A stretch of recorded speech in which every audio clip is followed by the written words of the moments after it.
Olá, muito boa tarde para você que nos assiste. O Consulta ao Doutor já está no ar. Muito obrigada por nos receber aí na sua casa e por confiar na nossa escolha de profissionais de excelência que esclarecem as nossas dúvidas todos os dias acerca dos temas que a gente propõe, muito baseado naquilo que você sugere através das nossas redes sociais, muitas maneiras de você conseguir fazer a sua sugestão de tema, então, através do próprio telefone de WhatsApp, que você vai saber daqui a pouquinho que a gente vai colocar no ar, também através do Instagram, @TVHit, do Facebook, Hit TV Oficial, o nosso canal no YouTube, onde você consegue ver toda a programação ao vivo, em tempo real, e ter acesso aos programas que já foram ao ar. Então a gente tem uma verdadeira biblioteca por lá, onde você consegue acessar os programas, né? Então, vários aqui do Consulta ao Doutor, de uns tempos para cá a gente tem tudo por lá, e não só do Consulta, mas de toda a nossa programação mesmo. Então acesse, o canal é Hit TV, tem QR Code na tela para facilitar a sua chegada até lá. Se inscreva e ative as notificações, que é super importante. No programa de hoje, a gente vai ter a oportunidade de saber um pouquinho mais sobre um transtorno que chama explosivo intermitente. Transtorno explosivo intermitente. A gente vai saber do que se trata, né? Será que ter um acesso de raiva, como popularmente as pessoas dizem, né? Que alguém surtou, já caracteriza um transtorno como esse? Do que será que se trata esse transtorno? Nossa convidada é a doutora Triana Portal, psicóloga clínica. Tenho o maior prazer em recebê-la. Doutora, obrigada por ter vindo. É uma alegria te receber aqui. Agradeço o convite. Fico muito feliz de estar aqui de novo com você. Falar sobre esse assunto que, ainda mais no momento em que a gente enfrenta, né, ainda atravessando uma pandemia, onde a mudança de rotina aconteceu, agora a gente tem um retorno às atividades, mas com toda a cautela, né, com todos os cuidados, ainda não é o normal de antes, que é o normal que a gente gosta, que a gente está acostumado e que a gente quer de fato voltar, né? Então, ainda estando sob essa atmosfera diferente, né? As pessoas têm ficado com mais raiva, mais ansiosas, se comportado de maneira diferente. Chega para você muito essa questão de talvez não seja um transtorno, mas a pessoa tá diferente? Ah, sim. A gente teve muita mudança aí, né, durante a pandemia e, assim, vamos dizer, as sequelas da pandemia. Para algumas pessoas, eu acho importante a gente dizer isso também, foi positivo. Para algumas pessoas, assim, ela conseguiu ressignificar a vida e tratar as coisas de uma forma mais serena, mais tranquila. Então, essas pessoas hoje estão menos estressadas e com a sua vida mais organizada, no sentido de que aprenderam, né, que assim, a vida é uma coisa muito delicada e às vezes a gente dá importância demais para coisas pequenas e passaram a ver com outros olhos os problemas de todo dia que a gente tem. Outras pessoas já não, para algumas pessoas realmente, inclusive durante a pandemia, para pessoas que já tinham, né, ali algum problema, e quando a gente fala, né, de um transtorno dos impulsos, em que raiva está envolvido, para muitas famílias com pessoas que têm esse transtorno, ou a predisposição à raiva e comportamentos agressivos, foi muito difícil. Né? Então, assim, a pessoa dentro de casa, confinada, com tudo que passou, isso ficou muito pior, sim. Né? E no dia a dia, essa retomada, e cada um tem no seu passo, mas para algumas pessoas elas já estão naquele modo estressadas, porque já tem trânsito, já tem tudo isso, a gente agora tem que, né, correr e dar conta de tudo que antes estava tudo meio ali estacionado, se segurando. Então, sim, a gente nota que da parte, né, de psicologia e psiquiatria houve muita alteração nas pessoas, tanto positivas quanto negativas, mas a gente também tem que ser franco em dizer que muita gente está sofrendo e está procurando atendimento em virtude de tudo isso que a gente passou e vem passando.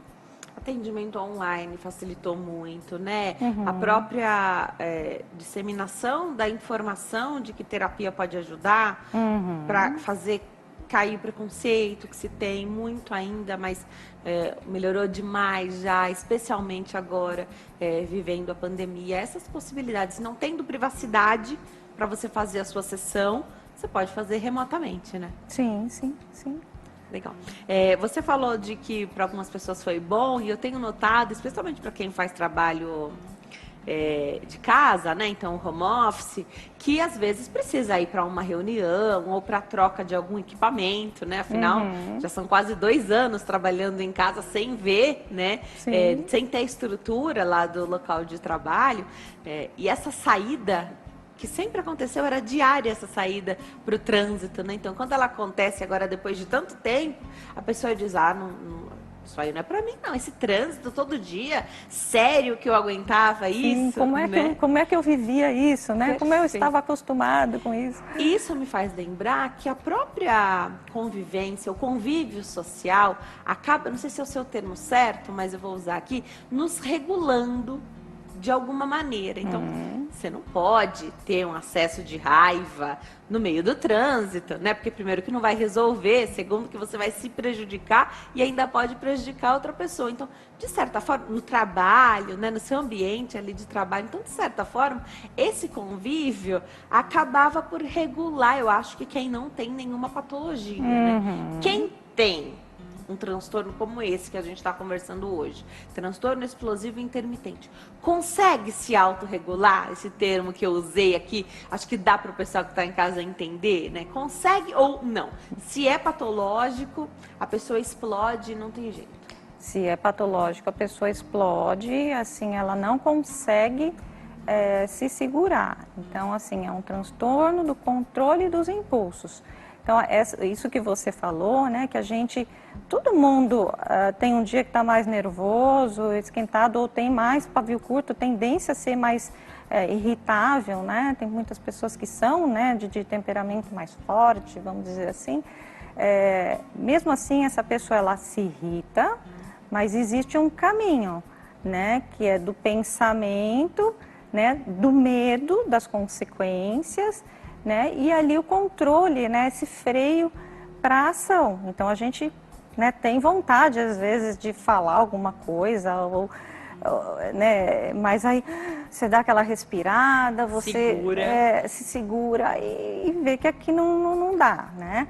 Agora, a pessoa que tem o transtorno explosivo intermitente, que também é apelidado de síndrome do Hulk popularmente, e até interessante para quem não conhece o personagem Hulk, né, era um cientista que ele teve lá, fez um experimento em que em momentos assim, muitas vezes de repente, assim, momentos imprevisíveis, ele se transformava num quase que um monstro e quebrava tudo, e ele não gostava daquela situação. Ele era um sujeito bom, né? Uma pessoa que calma no seu dia a dia, mas quando ele tinha aquela transformação, ele virava uma outra coisa. Então, talvez por isso que puxaram esse título, porque são pessoas que, por exemplo, saem de casa numa boa, normal, não está acontecendo nada, mas aí chegou ali na esquina, um carro fechou, coisas assim que todo mundo passa todo dia e fica muito irritado e vai acumulando estresse, mas ali não, a pessoa não consegue. Então, a emoção e o comportamento, eles assim precedem o pensamento. A pessoa não consegue, naquele momento, raciocinar e falar, não, deixa eu segurar. Vem assim como que uma descarga, né, elétrica, vamos dizer assim, né, no cérebro dessa pessoa, que ela dá um curto-circuito e explode. Então, quando ela entra, né, naquilo que é muito rápido, aí não dá para segurar. Não é que assim, ela fica, tem gente que usa o termo cego de raiva, cego de fúria, alguma coisa assim, né? E é bem isso. Então, isso não é para, a gente diz assim, a pessoa não consegue controlar, não é uma forma de dizer, então é justificável. Não, não é isso. É para explicar que quando se trata de um transtorno, realmente a pessoa não consegue ter essa trava. Agora, é importante dizer que é diferente, tá? E depois a gente até aprofunda um pouco mais, né, nos critérios para a gente diagnosticar ou dizer que uma pessoa realmente tem o transtorno, mas é diferente daquele efeito panela de pressão, que muitas pessoas, para quem tem assertividade, são pessoas mais extrovertidas e que no dia a dia falam tudo o que querem, colocam os pingos nos is no momento, essas pessoas são mais leves. Algumas pessoas mais contidas que vão engolindo muito, né, essas irritações do dia a dia, vão guardando às vezes mágoa, ressentimento, essa pessoa vai, né, ali assim, vamos dizer, cozinhando aquela raiva, e essa pessoa pode, em um determinado momento, ter um acesso raivoso, uma explosão de fúria, né, e muito parecida, né, com a das pessoas que têm transtorno. Então, nessa situação, a pessoa pode gritar, ela pode xingar, às vezes fala coisas que magoam o outro, né, e não de uma forma maldosa, mas sim porque está fora de si, arremessar objetos em alguns casos. Então, assim, a pessoa pode ter a configuração ali do momento de fúria é igualzinho, né? Então, a pessoa fica completamente descontrolada. Mas isso acontece, assim, de forma muito esporádica na vida dessa pessoa, porque ela vai juntando tudo ali e um dia a coisa vem à tona. Pode ser por uma provocação de uma pessoa que é o seu estressor diário, né? Então, às vezes, alguém da família, um chefe, alguma coisa que é, vamos dizer, a causa daquilo, ou a pessoa pode estourar numa situação aparentemente banal, mas na verdade é que foi a gota d'água. Então, ela estava com problemas em casa, no trabalho, ela já está ali há muito tempo com aquilo guardado, e aí uma pessoa que furou a fila no supermercado, a pessoa... Então pode ser alguém que não tem nada a ver com o estresse ou com o estressor mesmo. Sim, pode ter, mas pode não ter. Aí você vai falar, mas nossa, a pessoa tem problema. Não, ela não tem problema. Então aquilo é uma coisa que pode acontecer com todos nós, né? Assim, ter raiva. Então é assim, até uma forma positiva do corpo dizer pra gente que a gente precisa mudar alguma coisa, que algo não está indo bem, que a gente foi injustiçado, que a gente se sente ameaçado, né? Que a gente se sente, vamos dizer, às vezes abandonado, né? No caso do transtorno borderline, por exemplo, que depois até a gente entra nisso. Legal que lembrar. Então, quem tem o transtorno de personalidade borderline tem acesso aos ataques de fúria e geralmente relacionado à rejeição e abandono. Mas aí é diferente, tá? Então, mas agora a gente estava falando de quem possivelmente pode ter um ataque de fúria ali uma vez no ano, uma vez na vida, isso ok, mesmo dos mais leves, né, que só aquela discussão, né, como algo mais grave, né, ok, isso não configura. Para a gente falar que é um transtorno, precisa ter intensidade e frequência. Um dos critérios é que aconteça 2 vezes por semana, por 3 meses, assim, seguidos, né, consecutivos. Então, assim, 2 vezes por semana, toda semana por 3 meses, a gente já pensa ali que é um transtorno. Ou que durante o período de 1 ano, a pessoa teve 3 ataques de fúria muito graves, em que envolveu destruição de patrimônio, agressão física, problemas com a justiça por conta disso, né? Então, esses mais graves, 3 dentro de um espaço de 1 ano, é um outro critério. Existe arrependimento e culpa depois que acontece, então esses ataques de fúria, eles são rápidos, vamos dizer aí 20 minutos, meia hora, e depois que passa, a pessoa se sente muito mal, envergonhada, assim, se sente fraca por não ter conseguido se segurar. Então, assim, não é que ela fala, ah, não, né, eu devia ter estourado mesmo. Não, ela se sente muito culpada, com muito remorso. Então, há um sofrimento da pessoa, tá?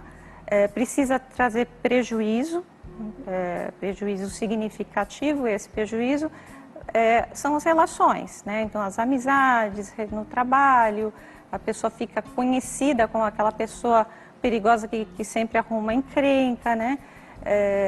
Os filhos têm medo, né? Às vezes pode até assim, causar muito desgaste no casamento. Então, assim, é um prejuízo bastante extenso, né? Escola, por exemplo, né?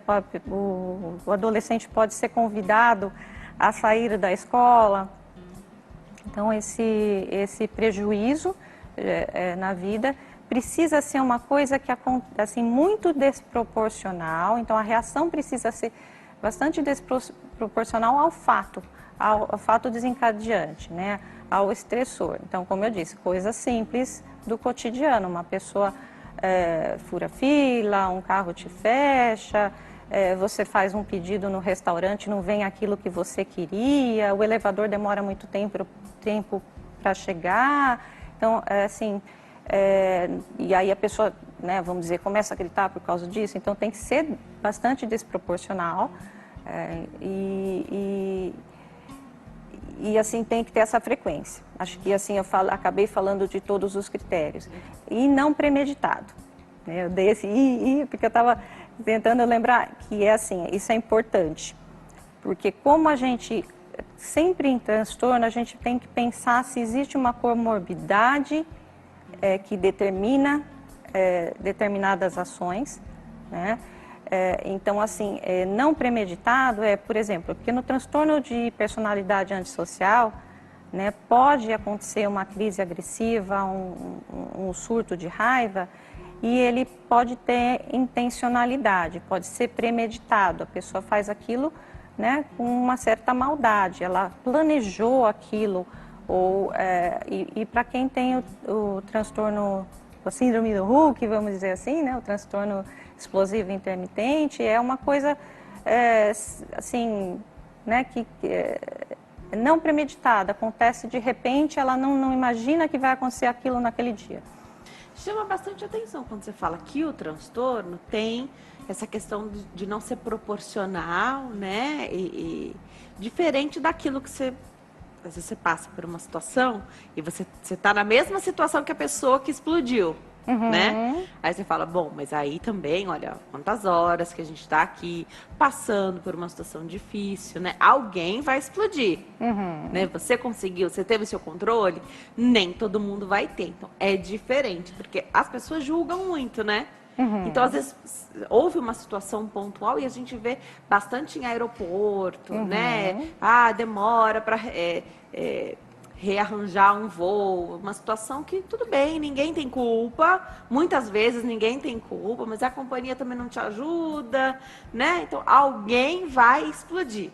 E quando alguém explode, acaba meio que autorizando outras pessoas a terem esse acesso também, né? A falarem mais alto. Aí aquela situação fica mais caótica, mas não significa, não é legal fazer isso, mas não significa que se trate de um transtorno. Situações que estão ali justificadíssimas. Exatamente. Ali, nesse caso, né, dependendo de como for, horas de espera, né, uma mãe com uma criança, uma pessoa idosa, uma pessoa que está com dor, ou então uma pessoa que tem um compromisso de trabalho, ou uma pessoa que... Enfim, a gente nunca sabe, olhando para a pessoa, o que está passando na vida dela, né? Se ela está indo, por exemplo, viajar para atender a um velório ou visitar uma pessoa doente. Então, ela ter uma crise de fúria num momento desse não é desproporcional, vamos dizer, até justificada. Ela perde a razão quando ela quebra alguma coisa, por exemplo, mas é compreensível. Então, assim, qualquer um de nós, e você vê esse comportamento grupal, né, vamos dizer que assim, um começa e outros fazem, é porque todo mundo estava sentindo a mesma coisa, né? Então, aí a gente separa, né, do transtorno. O que acontece, como eu falei, né, se acontece 2 vezes por semana, né, sempre é diferente dessa pessoa que teve ali esse momento de descontrole no banco, na companhia telefônica. Antigamente a gente tinha muitas filas e tal, né? Diferente. Aí, assim, não que justifique, mas a pessoa pode acontecer sim. A gente tem que ter empatia e eu, assim, eu não conheço ninguém que nunca tenha perdido a cabeça uma vez, mesmo aquelas pessoas mais calmas. E, aliás, as pessoas mais calmas são bem perigosas, porque, como eu falei, elas vão guardando, quando vem com tudo, né? No começo da pandemia teve bastante essa situação, né? Uma desassistência, pessoas que tinham um voo planejado para a volta aqui para o Brasil ou para o seu país de origem, independente de qual fosse, né? E aí uma desassistência, um fim de viagem onde você não tem mais dinheiro, né? E aí não saber, sem a informação, não tem, não tinha onde ficar, pessoas dormindo em aeroporto, dormindo em frente de aeroporto, né? Então, isso gerou mesmo muita situação de revolta, né? Sim. E aí a gente via bastante isso acontecer. Sim. E até reportagens sobre isso também. Mas aí você consegue entender, né? Sim. Você já está ali no seu limite, querendo sim, voltar. E tem o outro lado, né? Você falou uma desassistência, então muitas vezes também a gente não estou culpando aqui a outra parte, funcionários e nada disso, mas eles também já estão ali cansados, né? Ouvem muito desaforo e tal. E às vezes quando a pessoa está naquele ponto de quase perder a cabeça, né? De ficar cego de raiva, se ela tiver, vamos dizer, alguém que acenda esse fogo, e às vezes as pessoas provocam, Isso. né? Então a pessoa vê que o outro está super nervoso, que o outro está quase ali explodindo, e a pessoa faz um comentário irônico. Risca um fósforo. Risca o fósforo. Então, assim, né, por quê? Né? Que parece que a pessoa às vezes tem gostinho. E quem convive com gente assim, aí a gente até sai um pouquinho, mas eu acho que é importante a gente falar isso, né? Já que isso é uma coisa que faz parte da vida de todo mundo. Quando você tem, né, uma discussão, né, seja com familiar, com seu marido, com o chefe, aquela coisa, você percebe que a outra pessoa está muito nervosa, tenha empatia, né? E não provoque mais a pessoa. Não fale coisas para deixar a pessoa ainda mais irritada. Então tem pessoas que têm, sabe, aquela coisa, já estou vendo, já está, né? Vai dar de louca de novo, sabe? Fazer comentários assim... Só prejudica. Só prejudica. Então aí você parece que está induzindo a pessoa a perder a cabeça, né? E aí você fala, poxa, e muitas das reações que as pessoas têm, às vezes são extremadas, mas existe alguma ameaça, alguma injustiça que foi cometida, alguma provocação. Geralmente a raiva vem de alguma provocação, não de outra coisa, assim, né? Ela não aparece assim sozinha, né? De repente na pessoa. Então a gente tem que levar esse ponto em consideração também. Vamos preparar para dar um recado, doutora? Enquanto eu chego até lá, existe isso de predisposição, e quem está mais predisposto acomete mais esse transtorno? Homens, mulheres, tem faixa etária? Tem algo que diga a respeito disso? Comenta um pouquinho com a gente enquanto eu chego até lá, por favor. Esse transtorno ele é mais comum em homens que em mulher, na ordem de 2 homens para uma mulher, mais ou menos, tá? Esses dados eles acabam mudando.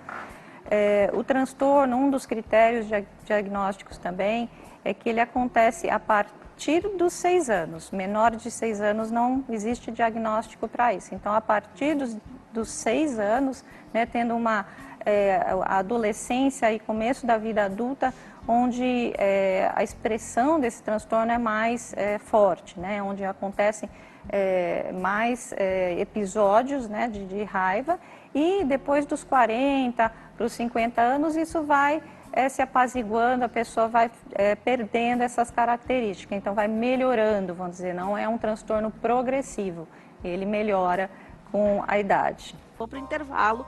No próximo bloco tem mais bate-papo e eu conto com a sua participação no WhatsApp. Até já.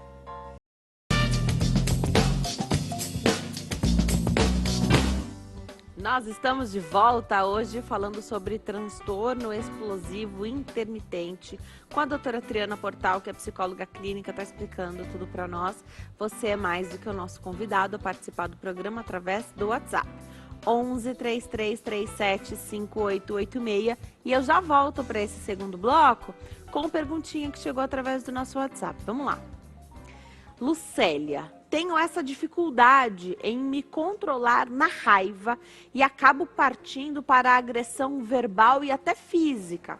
Faço tratamento e uso medicamento. Não conhecia o tema e me identifiquei. Vou passar para o meu psiquiatra, pois é exatamente como eu me sinto.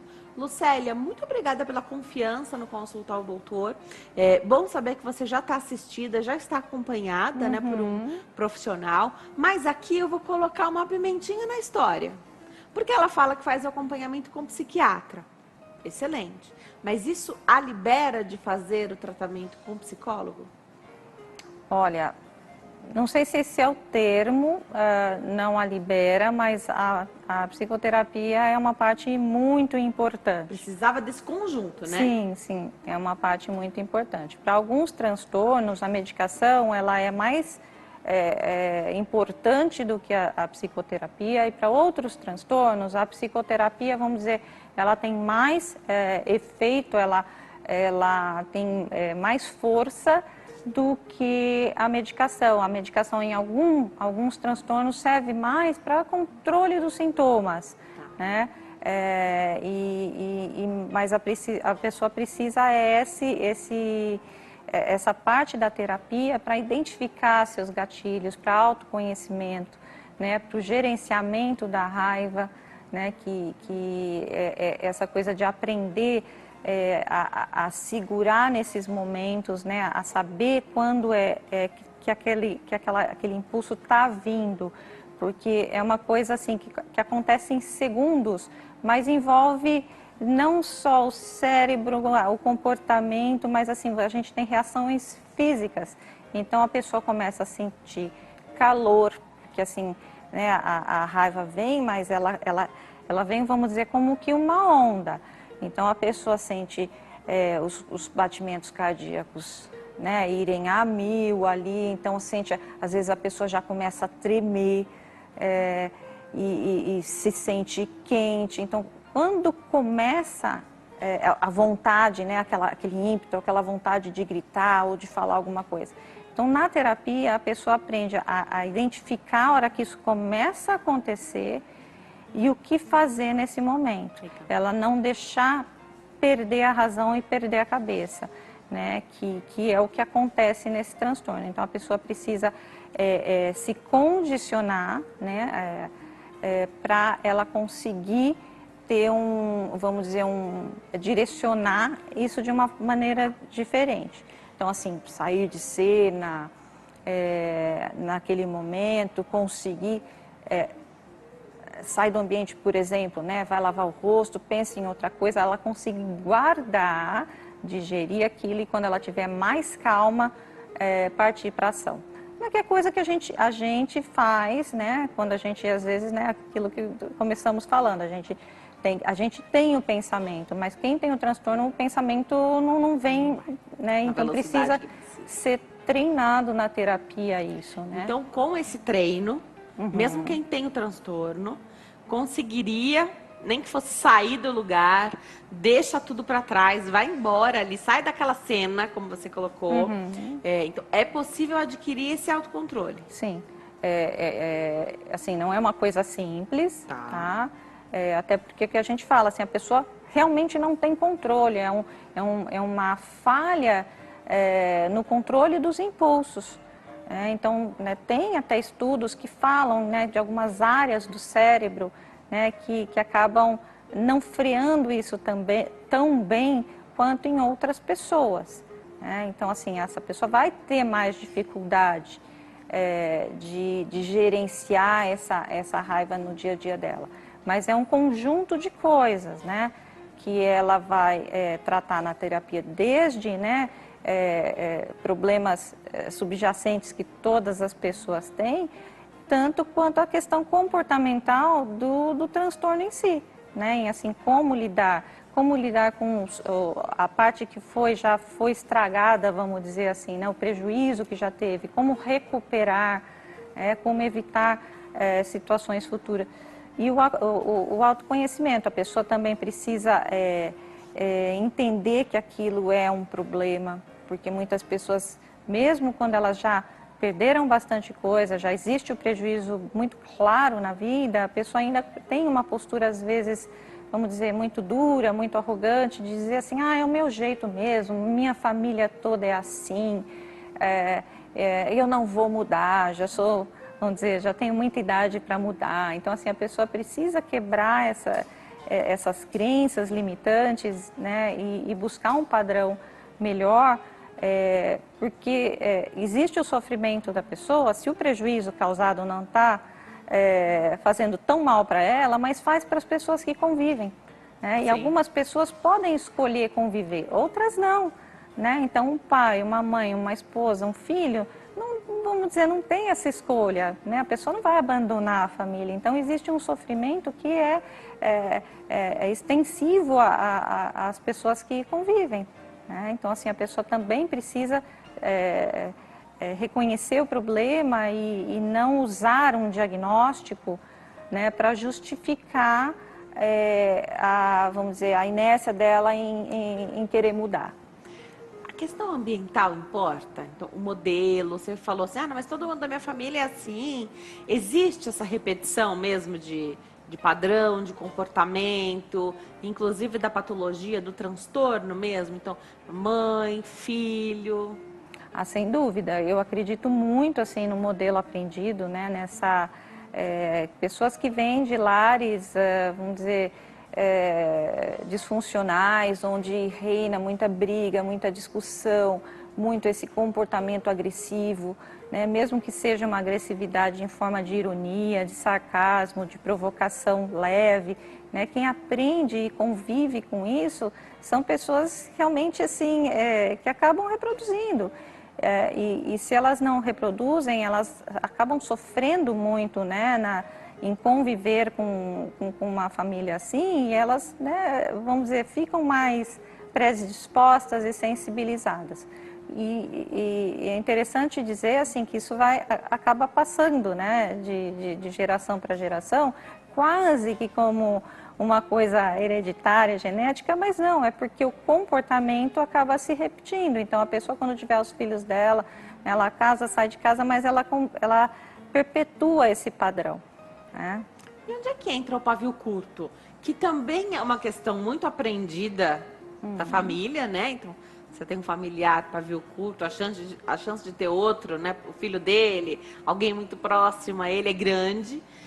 Mas não é exatamente uma patologia, né? Pode não ser uma patologia. Sim, pode não ser. Tem pessoas que são mais irritáveis, mais bravas, mais assim que tem essa descarga mais rápida. Mas aí a gente tem esses critérios. Tá. Né? Então, para ser o transtorno, atende aos critérios. Tem CID, você fala que ele está no descontrole lá dos impulsos, né? Dificuldade de controlar os impulsos. Então, são vários transtornos que acabam ficando juntinhos, né? Sim, no DSM a gente fala que são os transtornos disruptivos. Tá. E do controle dos impulsos, junto com outros transtornos em que a pessoa não consegue segurar aquele impulso. Quando eu estava me preparando para dar o recado, eu prestei atenção que você disse que só faz diagnóstico a partir de 6 anos desse transtorno. E me lembra um pouco que perto de uns 2 anos, assim, tem o que chama Terrible 2, né? Que é os terríveis 2 anos, a fase ali mais propensa da criança a fazer birras, uma imaturidade emocional da criança, né? Enfim, muito comum, e que os pais precisam exercitar bastante aí a paciência, a empatia para acolher essa criança e enfim, ensiná-la, né, o comportamento. mais adequado ali para as mais diversas frustrações que a gente tem na vida. Mas com 6 anos, ainda uma criança, né? Pode ser que o pai, a mãe não consigam identificar que não é mais a birra. Não é mais aquele momento, já passou, era para estar um pouquinho mais maduro já.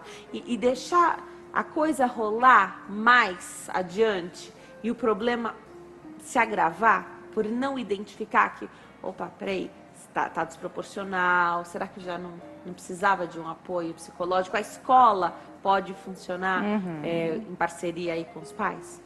Sim, assim, a gente entende que a criança, como você bem falou, ela está em desenvolvimento, ela, né, não tem amadurecimento nem no cérebro, nem do seu egocentrismo infantil, não sabe das regras sociais. Então, é muito comum que crianças tenham um comportamento difícil, né?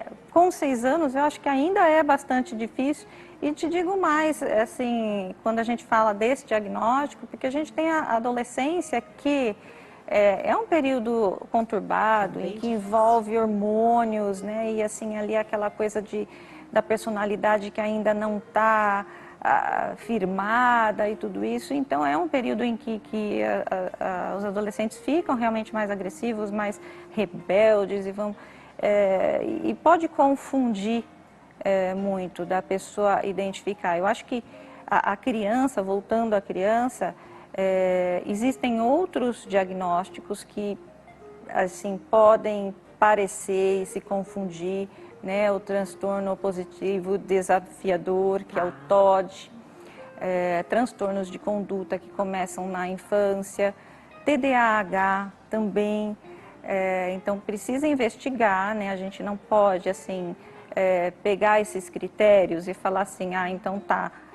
É isso aí, né? Precisa realmente de um profissional e assim a família ter uma história pregressa, passar isso muito bem para o profissional e às vezes até um pouco de tempo assim da vivência do profissional para ele concluir assim, né? Não é às vezes numa primeira consulta que você consegue e aí, doutora, qual o diagnóstico, né? Ter certeza de que se trata daquilo. Às vezes pode ser uma outra coisa, mas é claro que se traz prejuízo, então uma criança na escola que dá trabalho, normal, sempre tem os mais levados, os mais difíceis, mas uma criança que machuca a outra, que pega uma cadeira e atira, aí é uma coisa já mais grave, então aí precisa, né, buscar ali ajuda profissional.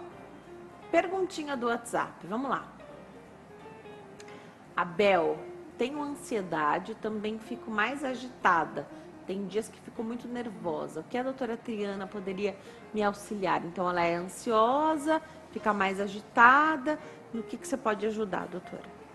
Olha, o que eu posso dizer é assim, que ansiedade, raiva, dias mais difíceis, todos nós temos. Né? Então, assim, pode ser que você não tenha dormido direito, que aconteceu alguma coisa que te desagradou, né? E assim, você ser uma pessoa que já mais predisposta à ansiedade e tudo isso, mas se é uma coisa que acontece assim de forma esporádica, né, um dia ou outro, isso é normal, a gente tem que lidar, né? A gente tem que ter tolerância para lidar com essas nossas flutuações de humor e conduzir da melhor maneira. Então, se você tem, né, essa capacidade de identificar que você falou, né, quando você fala, poxa, tem dia que eu estou mais ansiosa, tem dia que eu estou... Então, você está vendo isso, então isso é um bom sinal, porque tem pessoas que têm essas mudanças e não percebem, né? Então, elas, né, acabam agindo, se comportando de uma forma diferente, falando de uma forma, mas elas não percebem que tem algo errado com elas. Então, o que eu te digo, né, é que já é um bom começo essa tua autoavaliação, né? E procura buscar assim, o que naquele dia está te deixando ansiosa, que te está deixando irritada, o que aconteceu ontem, o que vai acontecer amanhã. Às vezes né, uma ansiedade de véspera de alguma coisa, ou alguém, né, falou alguma coisa que você não gostou. Então começa a interpretar, né, esses gatilhos e essas coisas que incomodam, e aí você consegue gerenciar melhor isso aí.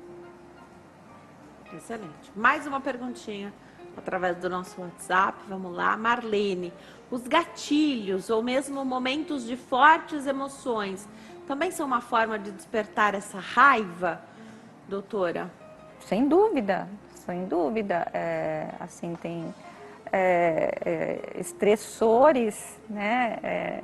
Gatilhos, provocações, situações, são sim capazes de despertar raiva na gente e um comportamento alterado, né? E isso não significa patologia, isso não significa uma coisa ruim, desde que, né, dentro de determinados padrões, né? Então é positivo. A gente tem que ter ansiedade, a gente tem que ter raiva às vezes, que isso nos impulsiona a buscar soluções, a ver o que é melhor para a gente, né? É como se fosse um sinal de que algo está errado, que nem quando a gente tem uma febre, é o nosso corpo dizendo que a gente precisa tratar alguma coisa. Doutora, quando você fala do que pode acontecer, né? Então, que tipo de surto é esse que a pessoa que tem o transtorno explosivo intermitente pode ter? Pode ser desde o mais leve até o mais grave, né? Então, com agressões físicas. Não sei se a pessoa tem, de repente, a possibilidade de ter algo que machuca, se ela pode fazer uso disso naquele momento, naquele repente, como você fala, né? Mas a pergunta é, não tratar. A pessoa que fala, não, eu sou assim mesmo, nunca teve uma consequência tão grave, né? Então, porque a pessoa pode ser presa, Sim, né? se envolver num acidente. Isso, até provocar a morte dela mesma ou de outros. Quando isso não acontece, ela não trata, isso pode agravar. Então, a cada surto, a cada crise que ela tem, ela vê que nada acontece com ela também, e cada vez aquilo ir ficando mais grave, mais sério, aí começa com uma agressão verbal, depois parte para a maior violência física. Olha, assim, como eu disse, não é um transtorno progressivo, né? Então, pode ser que determinada pessoa com o transtorno tenha mais episódios graves, né, em que a agressão física, verbal, atirar objetos, às vezes a pessoa até se machuca, né? Então ela, né, dá um murro na parede, por exemplo. Às vezes assim, esses impulsos mais fortes, não que eles vão piorando, eles já são dessa qualidade. Não tratar não significa que vai ficando cada vez pior, mas só que você vai causando cada vez mais prejuízo na tua vida. Então a vida vai ficar cada vez mais complicada e limitada. Vulnerável também, né? A pessoa na hora do surto, ela pode ficar muito vulnerável, né? Porque outra pessoa pode não aturar também. Você pega outra pessoa que também tem o transtorno, exato, ou um outro transtorno. É um risco muito grande. Então, assim, a gente não chega a falar isso e nem, assim, isso são situações bastante extremas, né? Mas uma pessoa, ela está nesse, vamos dizer, nesse surto, nessa explosão de fúria. E aí ela encontra com uma outra pessoa que a provoca e ela, por exemplo, ela tem um objeto, às vezes é muito, né? A pessoa pode matar uma outra sem intenção, sem querer, né? Empurra, a pessoa cai no chão, bate a cabeça, e aí? O que eu falei, completamente diferente, né, de aquela coisa premeditada, da pessoa que sai de casa. É um dos critérios. A pessoa sai de casa querendo, né, armar uma briga com alguém e tal, mas às vezes acontece que é naquele calor do momento, então é forte emoção, né?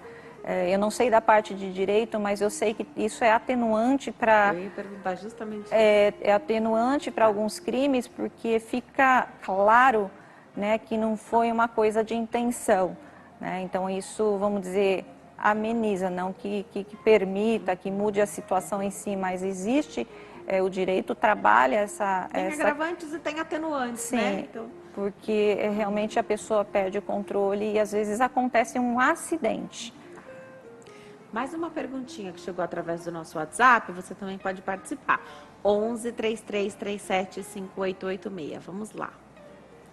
Wagner Oliveira, uma pessoa com transtorno explosivo intermitente tende a criar no convívio pessoas tolerantes com suas explosões, a fim de evitar outros problemas de relacionamento, que acabam só aceitando a condição e não buscam ajudar a pessoa que sofre com transtorno. Então, aquilo de você não vai resolver o problema, mas você acaba tolerando.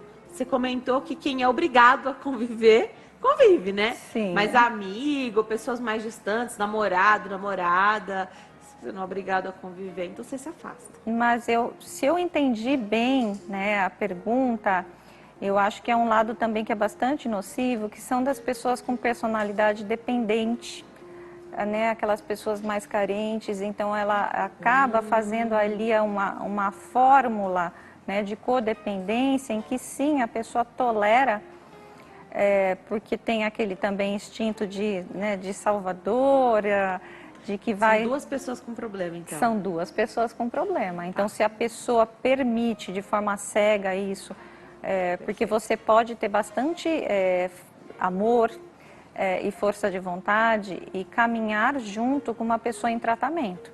Então, você sabe que ela está buscando ajuda, que ela quer melhorar. Agora, quando você aceita isso e fala, bom, eu vou conviver, ela não... A pessoa que tem o transtorno não aceita que tem, não quer tratamento e nada disso, e a outra pessoa tolera e permite, né, agressões, seja de violência de qualquer tipo, né, psicológica, física, e às vezes até permite isso aos seus filhos, né, aí essa pessoa também precisa de ajuda, né, para tratar essa codependência, essa carência, essa aceitação desse ambiente bastante tóxico e nocivo, né? Então são duas pessoas com problema aí. Mais uma participação pelo WhatsApp, vamos ler juntos. Betânia Lemos. Obrigada, Betânia. Meu esposo faleceu em março e a partir disso tenho muita ansiedade e às vezes raiva. Isso tem a ver com luto? Preciso de terapia? Obrigada, Betânia. Betânia, obrigada pela sua participação, muito bem colocado. Isso tem a ver com o luto, sim. Na verdade, a raiva é uma das fases do luto, né? Então, a gente precisa... você pode, ajuda é sempre bem-vinda, né? Então, se você percebe que isso está incomodando bastante e que você está fixada numa fase e isso não está melhorando, né? Porque o luto ele vai passando por fases diferentes, com sentimentos diferentes, mas vai evoluindo. Então, se ela está nesse estágio da raiva e da ansiedade já faz algum tempo e não vê que isso está mudando, é importante buscar a ajuda sim. Mas pode ser que isso venha com o processo aí, né, vamos dizer, de superação desse luto, as coisas, vamos dizer, se amenizem e voltem ao lugar. Vamos preparar para dar um recado enquanto eu chego até lá. Fala em cura desse transtorno explosivo intermitente. O tratamento, ele deve seguir, se for medicamentoso, se precisar de remédio, você acredita que precise desse acompanhamento? Se fizer a terapia, vai se prolongar? Explica um pouquinho para a gente, doutora, por favor. Olha, como em qualquer transtorno psiquiátrico, a gente não fala em cura, a gente fala em controle, né? Alguns profissionais falam em cura, mas eu acho que a cura é você ter um bom controle do transtorno. Quando existe a medicação, ela precisa ser tomada pelo tempo que ela foi prescrita, né, da forma como ela foi prescrita, não alterar a dose, tomar quando quer, tem que ser levado a sério, né, a medicação ajuda em um caso, e a terapia vai depender, o tempo vai depender da pessoa, né, do caso, de caso a caso. A gente não tem um tempo certo para determinar o término da terapia. Vou fazer o seguinte, eu vou para o intervalo, enquanto isso você vai ligando, no próximo bloco tem mais bate-papo, até já.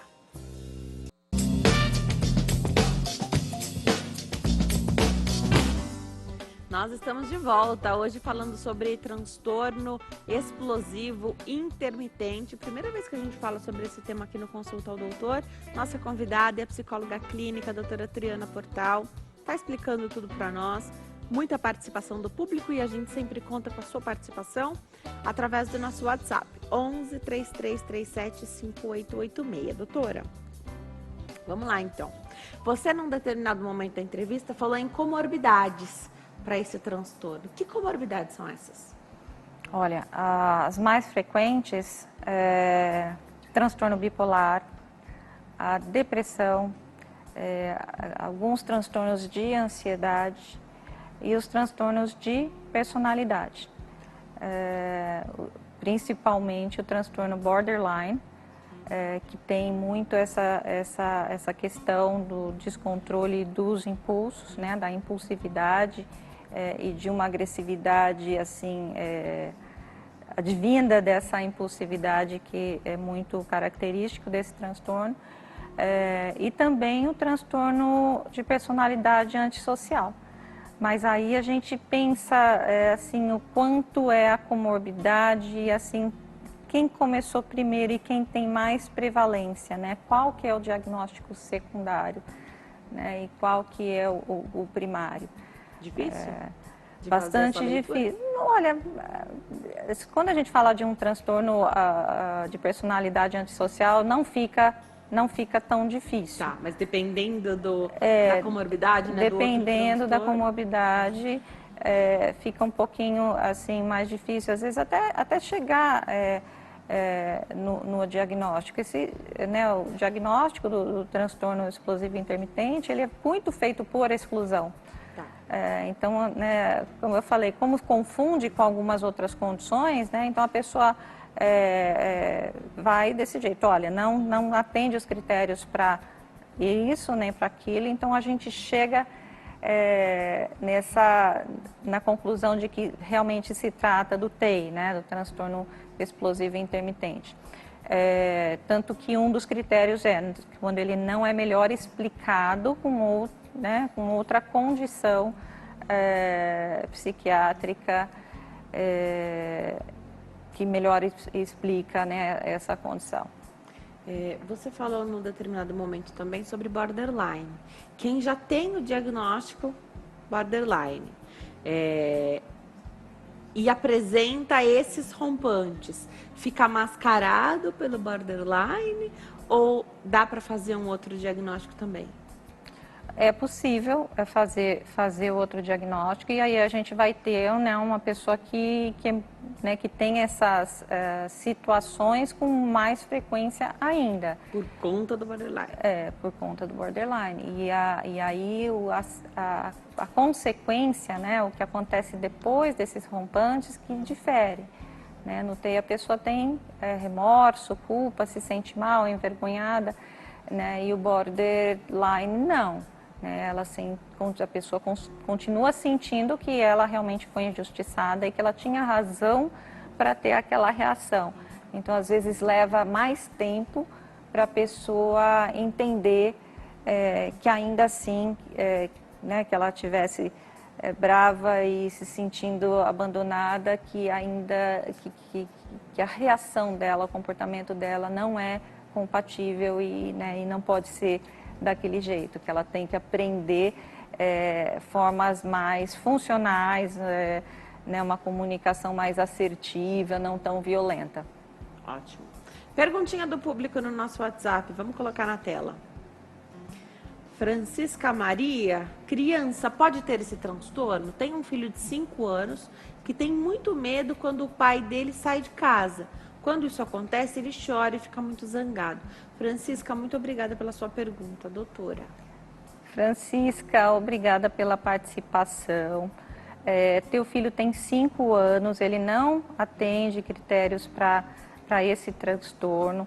Né? Então, uma criança de 5 anos que tem, que fica muito brava, muito triste quando o pai ou a mãe sai, né? A gente pode pensar em um transtorno de angústia de separação, né? Ou mesmo assim um comportamento normal de criança, né? Às vezes a criança é mais apegada, a gente precisa levar isso, as particularidades de cada criança. Nem né? tudo é transtorno, Nem né? tudo é transtorno, porque a gente precisa pensar, né, que a vida de cada um é diferente, né, cada um tem o seu jeitinho de ser, e é bom que seja assim, né, porque se a gente tivesse um padrão e todo mundo fosse sem nenhuma alteração, o mundo ia ser muito chato, né, ia ser muito difícil. Então, criança realmente dá trabalho nessa idade e tem esse apego muito grande com as figuras mais importantes, mas não atende, não é esse transtorno, então pode ficar sossegada nesse sentido. Agora, se você percebe que está muito difícil, que ele está sofrendo demais, ou que você já, assim, está ficando intolerante à situação para você e você não está conseguindo lidar, né, não custa procurar ajuda e uma opinião de um profissional. Porque é muito isso também, né? Eu sei que você também atende crianças e adolescentes, e ter esse acompanhamento acho que é fundamental. Nesse momento, se ele não está sendo prejudicado, né? Esse comportamento dele não está o prejudicando, se está te atrapalhando também, por que não verificar, né? Se precisa dar algum suporte, algum outro estímulo, como trabalhar essa questão até do apego, que é super legal, super importante, mas não pode atrapalhar a rotina, a dinâmica da casa, né? Sim, sim. O que acontece é assim, a mãe muito desgastada, ela também vai ficar uma mãe mais irritada, uma mãe com menos paciência, ela não vai dar a atenção que ela poderia dar se ela tivesse mais tranquila, enfim, né? Não tão preocupada também com essa condição, com esse comportamento do filho. Legal. O que a gente pode fazer durante uma crise de fúria de alguém? Então, você está num lugar, você está assistindo a isso, pode ser alguém que você conhece ou não. Tem alguma dica? Olha, a gente pode fazer muito pouco nessa hora, realmente muito pouco. Ou não, ou a gente pode fazer muita coisa. Quando a gente tenta, de alguma forma, amenizar, né? E como que a gente faz isso? Não provocando mais a pessoa, principalmente se a gente conhece e sabe qual vai ser a reação da pessoa para o que a gente falar. A gente tem que fazer essa leitura. Então, se quer realmente ajudar e que essa crise vá embora logo, por exemplo, tem pessoas que falam assim, não, eu simplesmente viro as costas, né? O virar as costas pode ser uma coisa muito ofensiva e muito agressiva, né? Na verdade, a gente chama isso de passivo-agressividade. Então, não falar nada, às vezes, também não é ajudar, né? Falar demais, falar uma coisa para provocar, vai piorar. Então, realmente é delicado, nem todo mundo tem vamos dizer, esse jogo de cintura, né? É mais esperar, o que eu falei, muito pouco a gente pode fazer, é evitar piorar e esperar passar, porque essas crises, elas são bastante rápidas, assim, né? Vamos dizer, elas não vão exceder 30 minutos. Então, é esperar passar e dar suporte para a pessoa, porque, como eu disse, existe um sofrimento, né, posterior a esse ataque. A pessoa se sente muito mal, envergonhada. Então, se aí você tem uma pessoa querida que assim vai ainda depois brigar com você e falar um monte de coisa, fica ainda mais difícil. Então, a empatia nessa hora e paciência é importante. Nos casos mais graves, que são em menor frequência, né, às vezes a pessoa precisa ser contida, né, evitar deixar a pessoa sair para a rua, por exemplo, pegar um carro. Então, às vezes a gente precisa ter uma postura mais ativa, mas isso é muito raro de acontecer, né? Na maioria das vezes, esses ataques de fúria, eles se limitam, né, ali a gritar, a falar bobagem, né? A pessoa fica, a alteração não sai muito daquele espectro. Comecei a pensar uma série de situações aqui, né? Você falou do virar as costas, às vezes, para quem está nesse momento, isso é um ataque ainda maior, sim, né? Sim. Às vezes é com você, a situação é com você, e você podia ser um elemento ali para tranquilizar e virar as costas vai fazer piorar aquela cena, né? Aquele momento. Então, a doutora deu informações importantes que não dura tanto tempo, né? Que depois vem uma culpa muito grande. E aí que vem minha pergunta. Vou me preparar para dar um recado. Nesse momento, então, do arrependimento, da culpa, onde a situação para quem tem esse transtorno vai ficar mais delicada, às vezes choro, estou imaginando, né? Você vai chorar.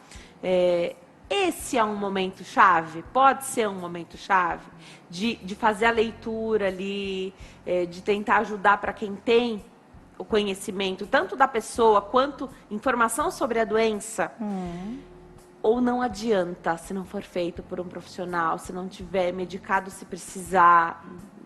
Eu penso como mãe, né? Às vezes você faz a leitura ali, olha, da próxima vez, tenta, né? Olha o que te levou àquele momento. Funciona ou sem a orientação exata ali que precisa do profissional, vai ser em vão esse pensamento, essa reflexão no pós-crise. Olha, essa reflexão no pós-crise, ela pode ajudar, assim, um pouco, né? A ser melhor do que a pessoa ser julgada, ser culpada, ser mal